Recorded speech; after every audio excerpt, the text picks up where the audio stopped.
Hello दोस्तों, नमस्कार। मैं अमित कुमार, रिजल्ट मित्रा वनडे एग्जाम प्लेटफॉर्म पर आप सभी भाई बहनों का एक बार फिर से मैं स्वागत करता हूं। और सभी लोगों को यहां पे एक खुशखबरी है, जो कि असिस्टेंट कमांडेंट जो कि यूपीएससी द्वारा 506 पदों के लिए भर्ती निकाली गई है। और यह आपके लिए अनाउंसमेंट है, जिन भी भाई बहन, जिन भी बच्चों को अगर असिस्टेंट कमांडेंट का फॉर्म भरना है, ठीक है, क्या योग्यता होनी चाहिए असिस्टेंट कमांडेंट बनने के लिए, क्या यहाँ पे एग्जाम पैटर्न होता है, फॉर्म कब से भरे जाएंगे, जॉब प्रोफाइल क्या है और परीक्षा कब तक आयोजित होगी, इन सभी के बारे में हम लोग यहाँ पर डिस्कशन करने वाले हैं। ठीक है, तो यह जो असिस्टेंट कमांडेंट का यह जो पोस्ट है, यह हर साल आता है, यानी प्रत्येक वर्ष यूपीएससी द्वारा आयोजित किया जाता है। तो इस बार भी यह आपका फॉर्म आ चुका है और सभी लोग जो है इसको अप्लाई कर देंगे। एग्जाम का डेट वगैरह सब हम लोग देख लेते हैं कि एग्जाम का डेट कब होने वाला है, कब योग्यता, आयु, सिलेबस क्या रहने वाला है, ताकि इस फॉर्म को आप अप्लाई कर सकें। ठीक है, क्या हमको पढ़ना है, कैसे आप जो है एक असिस्टेंट कमांडेंट ऑफिसर बन सकते हैं। तो एक असिस्टेंट कमांडेंट ऑफिसर बनने के लिए क्या क्या योग्यता चाहिए, क्या हमारा यहाँ पर मेडिकल एलिजिबिलिटी होनी चाहिए, और यह टोटल कुल 506 पदों के लिए यह पोस्ट निकाली गई है। क्या इसमें लड़कियां पार्टिसिपेट कर सकती हैं या नहीं कर सकती हैं, इन सब के बारे में हम लोग यहाँ पर डिटेल से डिस्कशन करने वाले हैं। तो चलिए स्टार्ट करते हैं। यहाँ पे यूनियन पब्लिक सर्विस कमीशन यानी यूपीएससी द्वारा यह आपका आयोजित किया जाता है। 2024 का यह फॉर्म आ गया है, जो कि असिस्टेंट कमांडेंट यानी असिस्टेंट कमांडेंट का यह फॉर्म जो है पोस्ट है। असिस्टेंट कमांडेंट यानी जब आप ट्रेनिंग के दौरान जब आपकी पहली जो पोस्ट मिलती है वो असिस्टेंट कमांडेंट की ही मिलती है, और धीरे धीरे इसमें भी आप प्रमोशन करते हैं। किस तरह से प्रमोटेड होते हैं उसके बारे में भी हम लोग यहाँ पर डिस्कशन करने वाले हैं। ठीक है, तो यह आपका असिस्टेंट कमांडेंट का जो है पोस्ट है।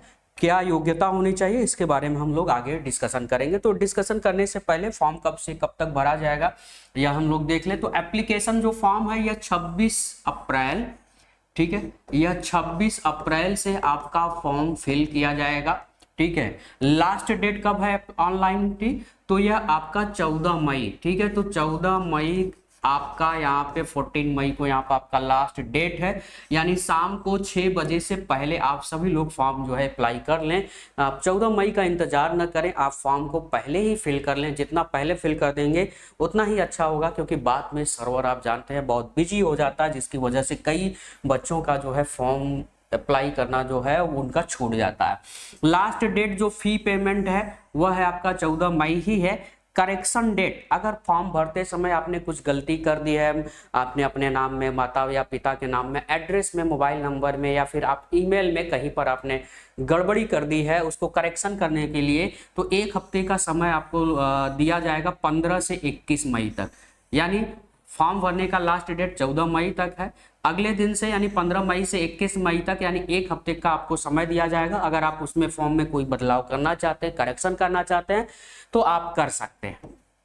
एग्जाम डेट कब है, तो भैया इसका एग्जाम जो है आपका 4 अगस्त को होने वाला है। कब होने वाला है, 4 अगस्त को। तो 4 अगस्त बहुत दूर नहीं है। जो भाई बहन यहाँ पर अब असिस्टेंट कमांडेंट बनना चाहते हैं, तो क्या लड़कियां अप्लाई कर सकते हैं? बिल्कुल, लड़कियां भी अप्लाई कर सकते हैं, लड़के भी अप्लाई कर सकते हैं। तो अगर आपको चाहे लड़के हों चाहे लड़कियां हों, असिस्टेंट कमांडेंट बनने का अगर आपका सपना है यूपीएससी द्वारा, तो आप इस पोस्ट को अप्लाई कर सकते हैं। आपका जो एग्जाम डेट है 4 अगस्त है, यानी आपके पास अगर कहा जाए तो अप्रैल तो ये लगभग आपका समाप्त हो गया, मई, जून, जुलाई, यानी आपके पास जो है 3 महीने का समय है।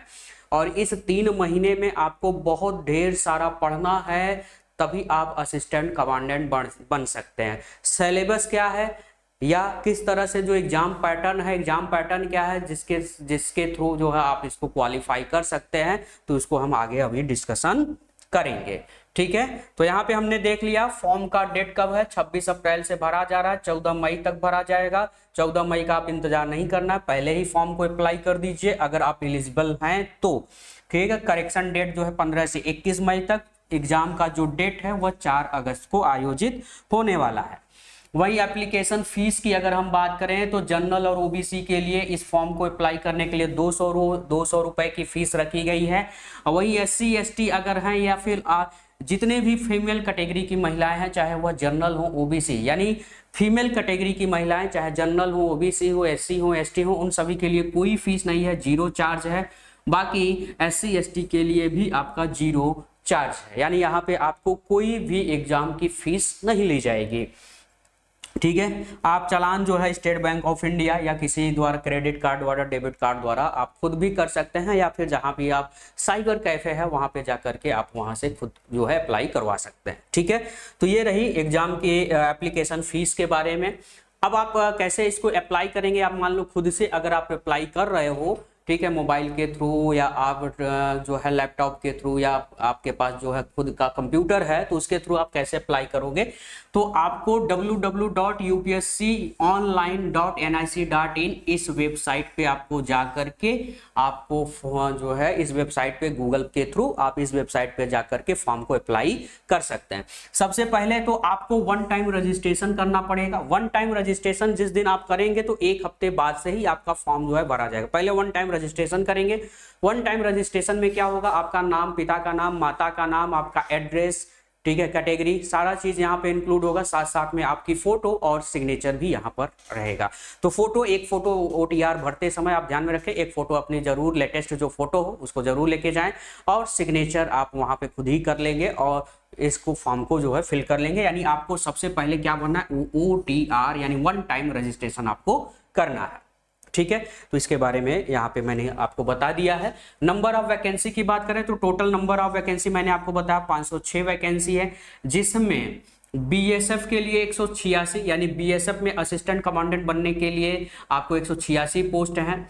सीआरपीएफ में असिस्टेंट कमांडेंट बनने के लिए 120 पोस्ट है। वहीं सीआईएसएफ में असिस्टेंट कमांडेंट बनने के लिए 100 पोस्ट दिए गए हैं। आईटीबीपी में असिस्टेंट कमांडेंट बनने के लिए 58 पोस्ट दिए गए हैं। वहीं एसएसबी में असिस्टेंट कमांडेंट बनने के लिए टोटल 42 यहाँ पर जो है आपका पोस्ट है, यानी कुल मिला के 506 पोस्ट के लिए यहाँ पर आप अप्लाई कर सकते हैं, जो कि आपकी असिस्टेंट कमांडेंट का यह पोस्ट है। ठीक है, तो ये तो हमने बात कर ली किस किस में मिलेगा, बीएसएफ में, सीआरपीएफ में, सीआईएसएफ में, आईटीबीपी में और एसएसबी में आप यहाँ पर अप्लाई कर सकते हैं। आप यहाँ पर असिस्टेंट कमांडेंट जो है बन सकते हैं।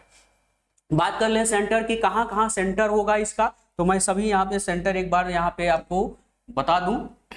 अगरतला, अहमदाबाद, आइजवाल, मिजोरम, ठीक है, सॉरी अल्मोड़ा यानी उत्तराखंड यूके, उत्तराखंड, बेंगलुरु, बरेली, भोपाल, चंडीगढ़, चेन्नई, कटक, देहरादून, दिल्ली, धर्मशाला, धारवाड़, दिसपुर, हैदराबाद, इम्फाल, ईटानगर, जयपुर, जम्मू, जोरहट, कारगिल, कोची, कोहिमा, कोलकाता, लेह, लखनऊ, ठीक है, मदुरई, मंडी मतलब हिमाचल प्रदेश जिला है, और मुंबई, नागपुर महाराष्ट्र, पणजी गोवा, पटना बिहार, पोर्ट ब्लेयर यानी अंडमान निकोबार द्वीप समूह। यानी अगर आपको घूमने का शौक है तो आप अंडमान निकोबार द्वीप समूह पर भी फॉर्म भर सकते हैं, वहां सेंटर डाल सकते हैं, घूमा सकते हैं आप अंडमान निकोबार द्वीप समूह भी, यानी पोर्ट ब्लेयर जो कि अंडमान निकोबार द्वीप समूह की क्या है, राजधानी है।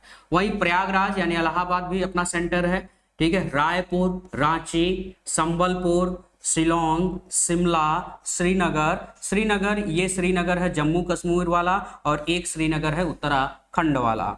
ठीक है, तिरुवनंतपुरम यानी केरल, तिरुपति यानी आंध्र प्रदेश, उदयपुर और विशाखापत्तनम यानी आंध्र प्रदेश। ये इतने सेंटर हैं, इतने सेंटर पर आप जाकर के मतलब इतने सेंटरों पर आप जो है फॉर्म अप्लाई कर सकते हैं, जहां आपको एग्जाम देने में जहां सुविधा हो उस सेंटर को आप परचेज करिए। तो ये आपके सामने सेंटर्स हैं, इन सभी सेंटर्स को देख लीजिए, कहाँ आपको जाना है, आप जो है अपने सेंटर का चुनाव कर सकते हैं जहां से आपको नजदीक हो। अब एलिजिबिलिटी कंडीशन की अगर हम बात कर लें तो एलिजिबिलिटी कंडीशन, नेशनलिटी तो भैया आपकी इंडियन होनी चाहिए। अगर इंडियन नहीं है तो उसके अलावा क्या है, तो उसके अलावा जो provided that nothing content in these rules said about the permanent enrolment employment as a subject of Nepal and Bhutan under these rules. तो नेपाल और भूटान के लोग भी एम्प्लॉयमेंट जो है इसमें फॉर्म को जो है अप्लाई कर सकते हैं, अगर वह इंडिया के सिटीजन नहीं है तो, ठीक है। बाकी इंडियन सिटीज तो आप भर ही सकते हैं, ठीक है। बाकी इसमें मेल और फीमेल कैंडिडेट यहाँ पे अप्लाई कर सकते हैं, ठीक है। पोस्ट ऑफ असिस्टेंट कमांडेंट के लिए यहाँ पे जो थर्ड जेंडर होता है, ठीक है, थर्ड जेंडर वाले नहीं भर सकते, केवल मेल एंड फीमेल कैंडिडेट वाले भर सकते हैं फॉर्म को। एज लिमिट कितनी रहने वाली है, तो एज लिमिट की अगर हम बात करें तो यहाँ पर मस्ट हैव अटेन 20 ईयर्स, यानी 20 साल से आपकी एज जो है 20 साल हो चुकी हो या 20 साल से ऊपर हो। कहाँ तक, 25 ईयर्स, यानी 1 अगस्त 2024। आप देख लेंगे कि 1 अगस्त 2024 से, ठीक है, यानी आपकी जो एज होनी चाहिए 20 से 25 साल, 20 to 25 ईयर्स आपकी एज होनी चाहिए। लेकिन ये जो एज की ये काउंटिंग होगी, यह एज की काउंटिंग आपकी 1 अगस्त 2024 से की जाएगी। तो 1 अगस्त 2024 से आपकी एज की काउंटिंग होगी। आप अगर इस डेट से अगर आप 25 साल के अंदर हैं या 25 साल के हो चुके हैं तो आप फॉर्म को जरूर अप्लाई कर दीजिएगा। 25 साल से ऊपर वाले बच्चे यहाँ पे अप्लाई नहीं कर सकते। हाँ, बाकी जो ओबीसी है, SC ST है, इन कैटेगरी को छूट भी मिलती है। आप जैसा कि जानते हैं कि ओबीसी अगर कैटेगरी के हैं, ओबीसी अगर कैटेगरी के हैं तो ओबीसी को 3 इयर्स की आपको यहाँ पे रिलैक्सेशन मिलता है। वही अगर आप SC या ST कैटेगरी के हैं तो आपको यहाँ पर 5 ईयर का रिलैक्सेशन मिलता है, ठीक है। तो यहाँ पे ये छूट है जो आप देख सकते हैं। यानी आपकी जो एज होनी चाहिए एक जनरल कैंडिडेट के लिए, तो 2 अगस्त 1999 से लेकर के 1 अगस्त 2004 के बीच में होनी चाहिए, तो आप फॉर्म जो है अप्लाई कर सकते हैं। यानी आपकी जो डेट ऑफ बर्थ है 2 अगस्त 1999, 1 अगस्त 2004 के बीच में अगर आपका डेट ऑफ बर्थ है तो फॉर्म को आप, जनरल वाले कैंडिडेट फॉर्म को आप अप्लाई कर सकते हैं। बाकी जो ओबीसी SC ST होंगे उनको कुछ छूट भी मिल जाता है अगर थोड़ी एज ज्यादा होती है तो। The upper age limit prescribe above will be relaxation, जैसा कि मैंने कहा कि इनमें आपको जो है रिलैक्सेशन भी मिलता है, ठीक है। अगर आप शेड्यूल्ड ट्राइब हैं तो 5 इयर्स का आपको जो है रिलैक्सेशन मिलेगा। अगर आप ओबीसी कैटेगरी के हैं तो 3 इयर्स का आपको रिलैक्सेशन मिलने वाला है, ठीक है। तो ये रिलैक्सेशन के संबंध में हो गया। वही अगर हम बात करें मिनिमम एजुकेशनल क्वालिफिकेशन की, क्या आपकी योग्यता होनी चाहिए इस फॉर्म को भरने के लिए, तो मिनिमम जो योग्यता है मेरे भाई वह है बैचलर डिग्री। यानी आप अगर BA किए हैं, BSc किए हैं, या फिर आपने BBA किया है, या आपने BCA किया है, या आपने BTech किया है, यानी आपने कहीं से भी ग्रेजुएशन किया है, यानी ग्रेजुएशन आपने पूरा कंप्लीट कर रखा है, तो आप फॉर्म को अप्लाई कर सकते हैं, ठीक है। यहाँ पर ध्यान देने वाली यह बात है कि आप पास होना चाहिए। पास, यहाँ पे जो पास्ड होंगे वही फॉर्म को अप्लाई यहाँ पर करेंगे जिनका ग्रेजुएशन कंप्लीट हो चुका है, ठीक है। अगर सिलेक्शन प्रोसीजर की बात करें कि सिलेक्शन का प्रोसेस क्या है, किस तरह से यहाँ पर पैटर्न है, एग्जाम पैटर्न, यानी क्या क्या प्रोसेस रहने वाला है, कैसे आप जो है एक असिस्टेंट कमांडेंट बन सकते हैं, तो यहाँ पर आपका एक रिटन एग्जाम होगा। पहला जो होगा वह क्या होगा, पहला जो प्रोसेस होगा आपका रिटन एग्जाम होगा। यह examination conduct by union public service commission, यानी UPSC द्वारा आपका एग्जाम कंडक्ट कराया जाएगा। कब, 4 अगस्त को कराया जाएगा। और यह 4 अगस्त को 2 पेपर आपको होंगे। कितने पेपर, 2 पेपर होने वाले हैं। यानी जब आप 4 अगस्त को पेपर देने जाएंगे तो यहाँ पर आपको 2 पेपर, 4 अगस्त 2024 को पेपर देने जाएंगे तो आपका 2 पेपर होगा। एक पेपर फर्स्ट होगा और एक पेपर आपका सेकंड होगा। तो पेपर फर्स्ट और पेपर सेकंड 2 पेपर होने वाले हैं, जिसमें 10 से 12, ठीक है, 10 यानी सुबह 10 बजे से 12 दोपहर बजे तक पहला पेपर होगा। और सेकंड पेपर जो होगा आपका 2 से लेकर के 5 बजे तक यहाँ पर पेपर रहने वाला। पहला जो पेपर होगा वह 2 घंटे का रहने वाला है। पहला जो पेपर होगा वह 2 आवर्स का रहने वाला है। और दूसरा जो पेपर होगा वह आपका 3 आवर्स का रहने वाला है, यानी 3 घंटे का पेपर होगा। बीच में आपको 2 घंटे का गैप मिलेगा, यानी पेपर फर्स्ट देंगे फिर 2 घंटे का गैप आपको मिलने वाला है। फिर 2 घंटे बाद आपका दूसरा यानी सेकंड पेपर स्टार्ट होगा, जो कि 3 घंटों के लिए यहाँ पर आपका पेपर कंडक्ट होने वाला है, ठीक है। तो ये रिटन एग्जामिनेशन जो कि आपके 4 अगस्त को होने वाला है, ठीक है। आगे अगर हम बात करें कि फिजिकल स्टैंडर्ड और फिजिकल इफिशियंसी टेस्ट की अगर हम बात कर लें तो इनकी क्या है, ठीक है। तो फिजिकल इफिशियंसी टेस्ट अगर हम बात करें पीटी में, ठीक है, क्योंकि आपको यहाँ पर आपका जो फिजिकल इफिशियंसी टेस्ट है यह भी होगा, मेडिकल भी होगा, दोनों ही चीजें होंगी।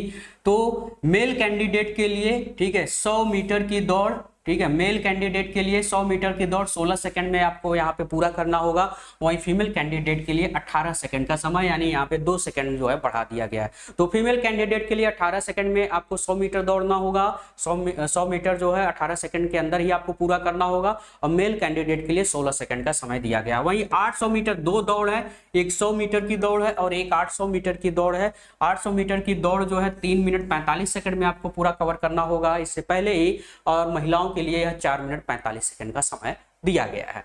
वहीं लॉन्ग जंप या लॉन्ग जंप की अगर हम बात करें तो 3.5 मीटर जो है पुरुष वर्ग के लिए दिया गया है, मेल कैंडिडेट के लिए दिया गया है, यानी 3.5 मीटर का आपका लॉन्ग जंप यानी जो है आपकी लंबी कूद होनी चाहिए, और 3 मीटर की लंबी कूद महिलाओं के लिए होनी चाहिए। यह जो आपको 3.5 मीटर का लंबी कूद है या लॉन्ग जंप है, इसमें आपको 3 चांस दिए जाएंगे। 3 चांस में कम से कम आपको एक बार तो 3.5 मीटर तो क्रॉस करना ही पड़ेगा।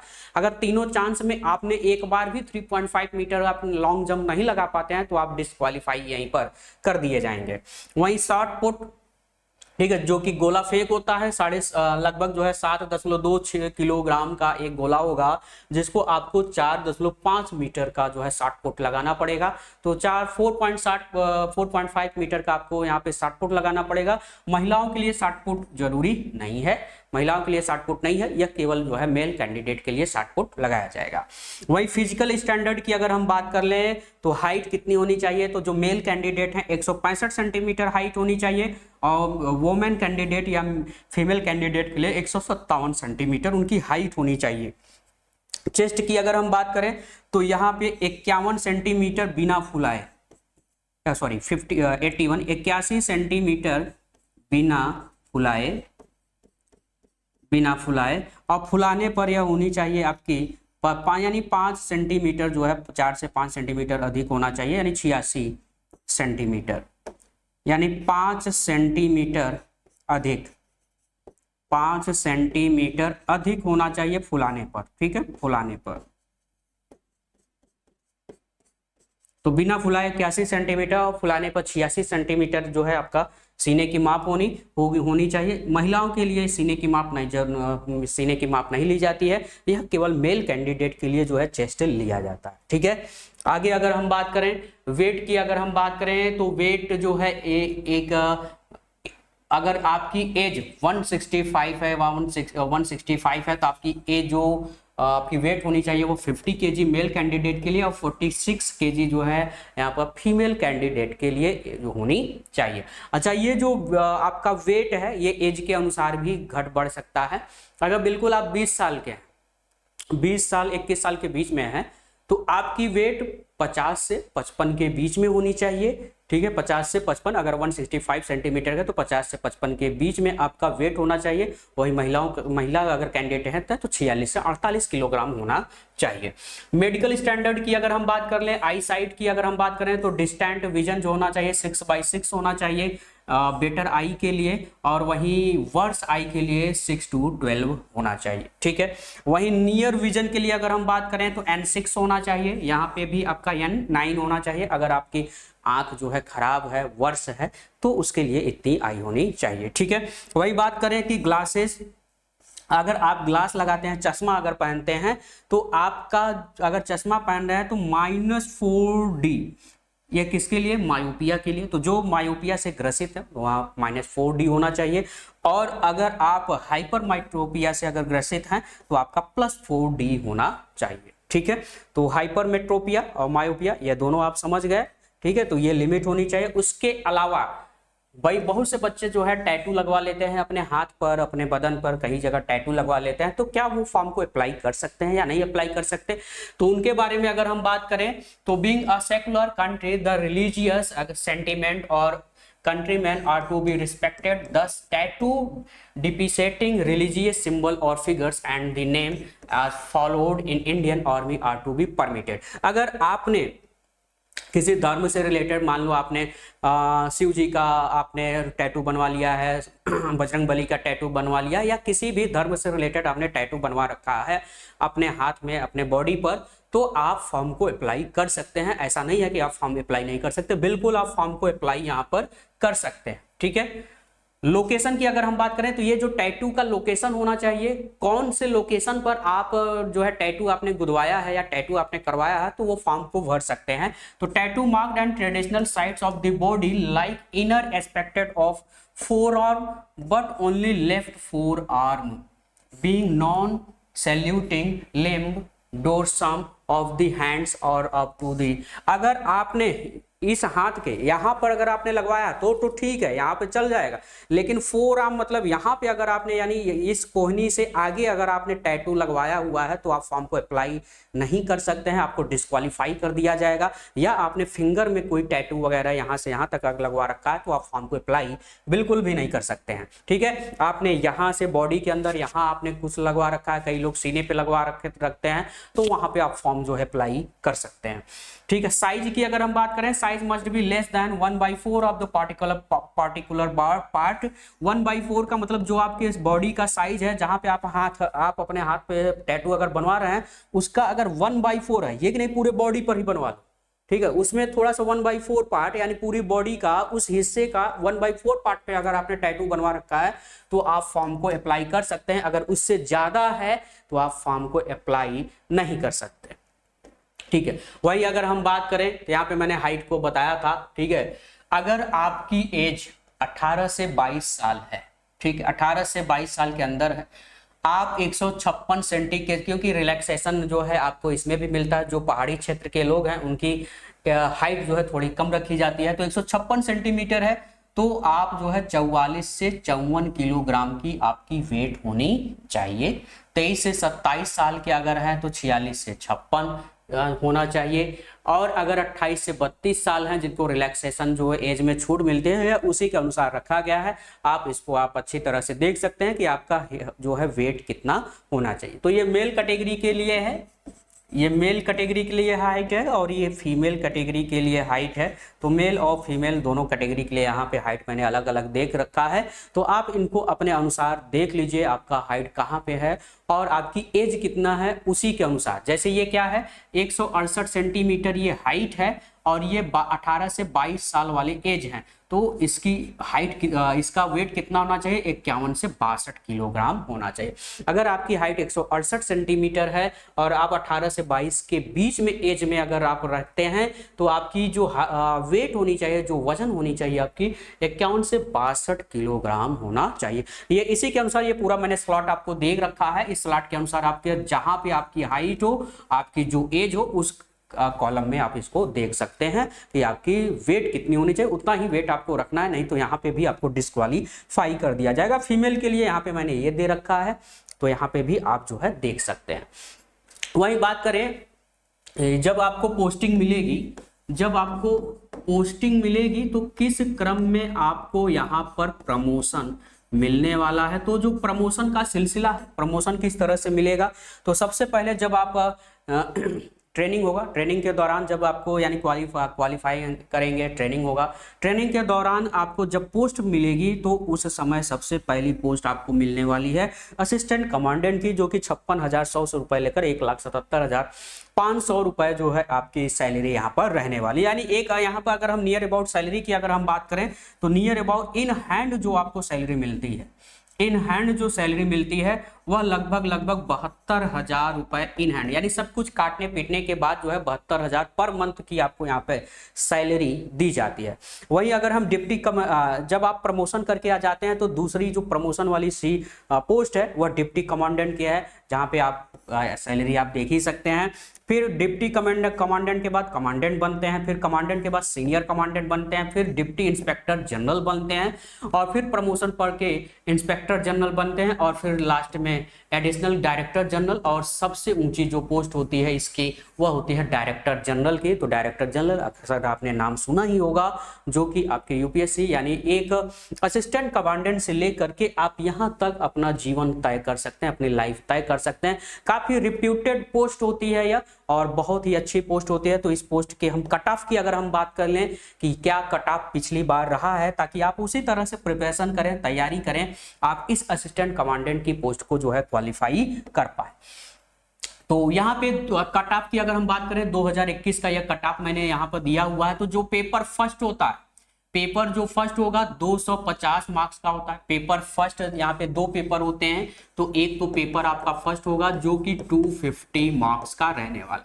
पेपर यह कैसे रहने वाला है सब भैया, ये सभी जो है ऑब्जेक्टिव टाइप के क्वेश्चन होंगे। कैसे क्वेश्चन होंगे? ऑब्जेक्टिव टाइप के आपके यहाँ पर क्वेश्चन रहने वाले, ठीक है। 250 नंबर का यहाँ पे आपको प्रश्न जो है पूछा जाएगा, और 250 प्रश्न में से यहाँ पे अगर देखें फर्स्ट पेपर का जो कट ऑफ, अलग अलग पेपर का यहाँ पे कट ऑफ निकलता है।